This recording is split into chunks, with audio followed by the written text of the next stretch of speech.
नमस्कार दोस्तों আমার চ্যানেলের তরফ থেকে সুধী দর্শকবৃন্দকে অসংখ্য ধন্যবাদ প্রীতি এবং শুভেচ্ছা জানিয়ে শুরু করছি আজকের এই বিশেষ অনুষ্ঠান। দর্শকগণ, আপনারা সবাই জানেন যে বর্তমানে গুপ্ত নবরাত্রি চলছে। এই গুপ্ত নবরাত্রি একটি বিশেষ তান্ত্রিক মার্গীয় গুপ্ত নবরাত্রি এবং যারা তন্ত্র সম্পর্কে কিছু ধারণা লাভ করতে যান তাদের জন্য এক অবিশ্বাসনীয় সুযোগ। কারণ এই সময়ে বিভিন্ন তন্ত্র মার্গীয় যেসব কাজগুলো আছে, যেমন শঠক ছাড়াও বিভিন্ন ধরনের বিদ্যা, মন্ত্র সাধনা, তন্ত্র সাধনা, যন্ত্র সাধনা ইত্যাদিগুলোকে এইসব জিনিসগুলো সাধনা করার জন্য বা তাদের সম্পর্কে ফায়দা উঠাবার জন্য একটি বিশেষ সুবর্ণ সুযোগ। দর্শকগণ, এই সময় যারা দেখছেন যে তাদের দ্বারা কোনো রকমের কোনো তান্ত্রিক কাজ করা যাচ্ছে না বা তার হাতে কোনোরূপ কোন মন্ত্র চলছে না, এই রকম মানুষের বা এইরকম যারা তান্ত্রিক বর্গ আছেন তাদের জন্য আমি একটাই মন্ত্র বলবো, সেটি অত্যন্ত গোপনীয় মন্ত্র, যে মন্ত্র দ্বারা আপনি সব মন্ত্রকে কাজ করতে বাধ্য করবেন। মন্ত্রটি হলো ওম সর্বমন্ত্র স্বাধীন্যই স্বাহা। ওম সর্বমন্ত্র স্বাধীন্যই স্বাহা। এই মন্ত্রটি আপনি 1008 বার জপ করুন এবং একটি ছোট হোম করে নেন 108 বারেরই। অর্থাৎ যত জপ করবেন ততই পরিমাণ আপনি আহুতি দেবেন। এতে আপনার যদি কোনো দোষ থাকে বা যদি কোনো বন্ধন থাকে সেগুলো কেটে যাবে এবং প্রতিটি তন্ত্র যেসব মন্ত্র আছে সেগুলো আপনার কাজ করতে শুরু করবে। এটা হলো সবচাইতে প্রথম একটি প্রয়োগ। সেকেন্ড হলো, আপনার বাড়িতে যদি অশান্তি লেগে আছে, কলহ হচ্ছে, নিজেদের মধ্যে মনমুটাভ হচ্ছে, অর্থাৎ আপনার বাড়িতে কোনো না কোনো নেগেটিভ এনার্জির সমাবেশ ঘটেছে, এমত অবস্থায় আপনি কি করবেন? আজ থেকে গুপ্ত নবরাত্রি চলা শেষ অবধি 2টো করে প্রদীপ বাড়ির মেন গেটের 2 দিকে জ্বালিয়ে দিন। ওই প্রদীপের মধ্যে দেবেন কি 2টো লং, সামান্য চাল, সামান্য হলুদ সর্ষে, একটা এলাইচি, একটা কর্পূর এবং সামান্য হলুদ গুঁড়ো দিয়ে আপনারা 2টো মাটির প্রদীপে সর্ষের তেলের প্রদীপ জ্বালান বাবা কাল ভৈরবের নাম করে এবং মা কালীর নাম করে। আপনি দেখবেন আপনার বাড়ির যত নেগেটিভ এনার্জি আছে সেগুলো 100% এই কয়েকটা দিনের মধ্যে শেষ হবে এবং বাড়িতে শান্তি ফিরবে। তো দর্শকগণ, আপনারা এই সব প্রয়োগগুলোকে নিজের মনের মতো করে সাজিয়ে করবেন এবং বিশ্বাস করে করবেন। দেখবেন আপনার জীবনে 100% উন্নতি এবং উন্নতি হবে।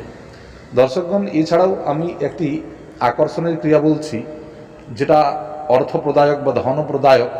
সেটা হলো যে আপনারা একটি কাজ করবেন এই অষ্টমীর দিনে, অর্থাৎ এই গুপ্ত নবরাত্রির চলতি নবরাত্রির অষ্টমীর দিনে আপনারা একটি বিষ্ণু কড়ি নেবেন, একটি হলুদ কড়ি নেবেন, গোমতী চক্র নেবেন 3টি, রক্তগুঞ্জার বীজ নেবেন 5টি, অর্থাৎ যেটাকে কুচফল বলা হয়। এছাড়া দেবেন সামান্য চাল, একটি সুপুরি এবং একটি 1 টাকার কয়েন। এই সমস্ত দ্রব্যগুলো এবং একটি অপমার্গের মূল, লাল অপমার্গের মূল, আপনারা সেটিকে বিধিবৎ তুলে আপনারা ওই জিনিসের সঙ্গে সংযোজন করে একটি লাল পুটুলিতে আপনারা হলুদ রঙের সুতো দিয়ে বন্ধন করবেন। যখন বন্ধন করবেন তখন একটি মন্ত্র জপ করবেন, ওম ক্লিম ক্লিম কামাক্ষায় ক্লিম ক্লিম নমঃ। ওম ক্লিম ক্লিম কামাক্ষায় ক্লিম ক্লিম নমঃ। ওম ক্লিম ক্লিম কামাক্ষায় ক্লিম ক্লিম নমঃ। এই মন্ত্রটি আপনারা 1008 বার জপ করবেন। এরপর ওটিকে ধূপ দীপ দেখিয়ে প্রণাম করে আপনি আপনার ধন যা রাখার জায়গায়, অর্থাৎ যেখানে আপনি বাড়িতে, তিজোরিতে, ক্যাশবাক্সে, আপনি যে কোনো জায়গায় রাখতে পারেন, আপনার বাড়িতে আর্থিক অবস্থা সচ্ছল হবেই হবেই হবেই।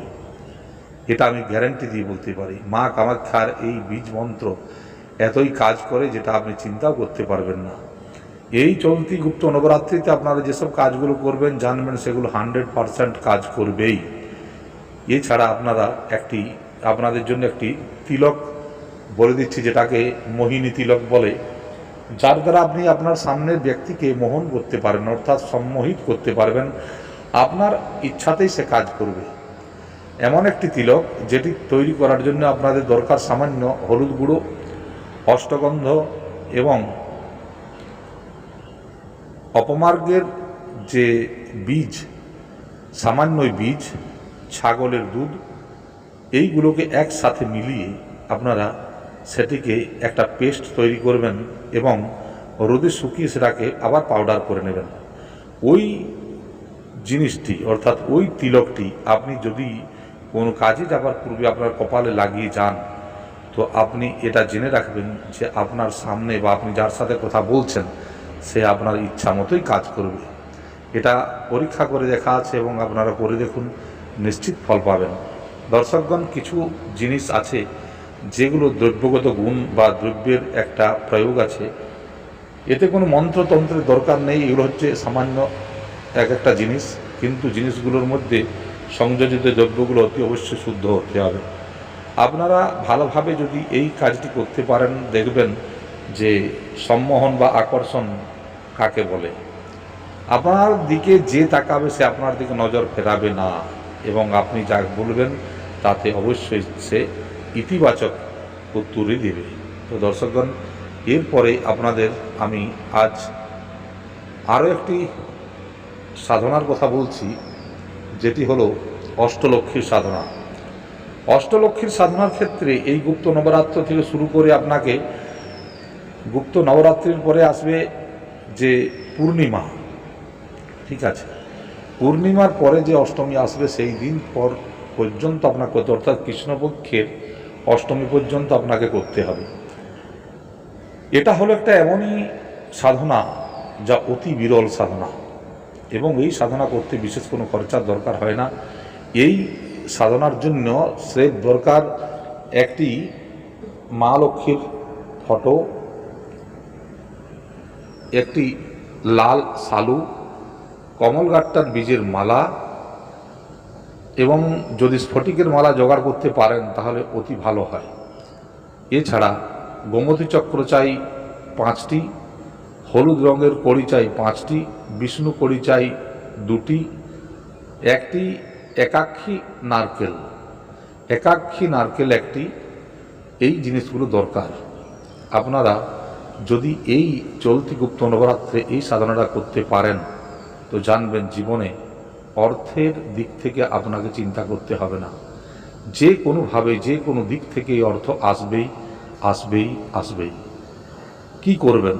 সর্বপ্রথম একটি কাঠের চৌকিতে লাল কাপড় বিছিয়ে মা লক্ষ্মীর ফটোটিকে স্থাপিত করবেন এবং সেটিকে ভালোভাবে মালা, ফুল ইত্যাদি দিয়ে সুসজ্জিত করবেন। করার পরে মায়ের সামনে যে দ্রব্যগুলো বললাম, গোমতী চক্র, বিষ্ণু কড়ি, হলুদ রঙের কড়ি, রক্তগুঞ্জার বীজ, কমলগাট্টার বীজ, একাক্ষী নারকেল, এইগুলো সব মায়ের কাছে রাখবেন। প্রতিটি বস্তুর উপরে লাল রঙের সিঁদুরের টিপ এবং অষ্টগন্ধের টিপ অতি অবশ্যই দেবেন। এরপরে আপনারা ঘিয়ের প্রদীপ জ্বালাবেন। ঘিয়ের প্রদীপের মধ্যে লবঙ্গ এবং দালচিনির টুকরো অতি অবশ্যই দেবেন এবং সামান্য হলুদ এবং 2টি চাল, এইগুলি দিয়ে প্রদীপটি জ্বালাবেন। প্রদীপটি বসানোর সময় প্রদীপের নিচেও কিছু ফুল অতি অবশ্যই দেবেন। এরপর আপনি সংকল্প নেবেন। সংকল্প নিয়ে আপনি পূজা শুরু করবেন। সর্বপ্রথম গণেশের পূজা করবেন, আপনার গুরুর পূজা করবেন, ভগবান ভোলেনাথের পূজা করবেন এবং তারপর আপনি পূজা করবেন মা মহালক্ষ্মীর। এর আগে শ্রী বিষ্ণবে নারায়ণায় নমঃ এই মন্ত্রে ভগবান বিষ্ণুকেও আপনি পুষ্প অর্পিত করবেন, ভোগ নৈবেদ্য অর্পণ করবেন। এরপর আপনি অষ্টলক্ষ্মীর পূজা শুরু করবেন। ওম হ্রিম শ্রীম অষ্টলক্ষ্মী মম গৃহে ধন পুরয় নমঃ শ্রীম ওম। ওম শ্রীম হ্রিম শ্রীম অষ্টলক্ষ্মী মম গৃহে ধন পুরয় শ্রীম হ্রিম ওম নমঃ এই মন্ত্র, অর্থাৎ আগের যে বীজ সেই বীজ আবার পিছন দিকেও চলে আসবে। একইভাবে আপনারা মন্ত্রটি জপ করবেন। মন্ত্রটি আরেকবার সুস্পষ্ট বলে দিচ্ছি। ওম হ্রিম শ্রীম হ্রিম ওম হ্রিম শ্রীম হ্রিম অষ্টলক্ষ্মী মম গৃহে ধনং পুরয় পুরয় রিম শ্রীম রিম ওম। এই মন্ত্রটি আপনারা জপ করবেন। দেখুন আপনার বাড়িতে আর্থিক সঙ্গতি ফিরে আসে কি না আসে। তবে এই প্রয়োগটি আপনারা রাত্রি 10টার পর শুরু করবেন এবং প্রতিদিন 21 মালা করে এই মন্ত্র জপ করবেন। এই গুপ্ত নবরাত্রের অষ্টমী তিথি থেকে শুরু করে আনেওয়ালা যে এর পরে যে কৃষ্ণপক্ষ আসছে, সেই কৃষ্ণপক্ষের অষ্টমী দিন পর্যন্ত করতে হবে। ওই দিন আপনি জপ শেষ করে হবন, তর্পণ, মার্জন, ব্রাহ্মণ ভোজন, দান ইত্যাদিগুলো করবেন। দর্শকগণ, একটা কথা বলে দিই, যারা এই সব জিনিসগুলো করে তাদের জীবনে কোনোদিন অর্থের অভাব হয় না, বা তারা আর্থিক দিক থেকে সদা সর্বদা গিয়ে মুক্ত হয়ে যায়। দর্শকগণ, আজ আমি যেসব জিনিসগুলো বললাম, এই জিনিসগুলো আপনারা পরীক্ষা করে নিজের মতো করে করে দেখবেন। আপনারা জীবনে কোনোদিন কোনো প্রয়োগ করার আর দরকার হবে না। মা লক্ষ্মীর কৃপা অতি অবশ্যই আপনাদের উপর হবে এবং আপনারা জীবনে প্রতিটি জায়গায় সুখ শান্তিতে থাকবেন। আপনারা সব পরিবার সুখে থাকবেন। আপনারা এই সময় আমি করতে বলছি কারণ এই সময় গ্রহের স্থিতি মজবুত এবং ভালো, এই জন্য আপনারা এই সময় করুন এবং সুখে শান্তিতে থাকুন। আপনাদের এই কথা বলে আমি আজকের এই ভিডিওটি এখানে শেষ করছি। আমার চ্যানেলটি যদি ভালো লাগে তাহলে আপনারা অতি অবশ্যই সাবস্ক্রাইব করবেন এবং যারা এই ভিডিও দেখছেন লাইক, শেয়ার ও কমেন্ট অতি অবশ্যই করবেন। দর্শকগণ, আজকের ভিডিওটি আমি এখানেই শেষ করলাম। যদি ভালো লাগে তো অতি অবশ্যই জবাব দেবেন। আজ মা তারার নামে জয়ধ্বনি দিয়ে এখানে শেষ করছি। জয় তারা, জয় তারা।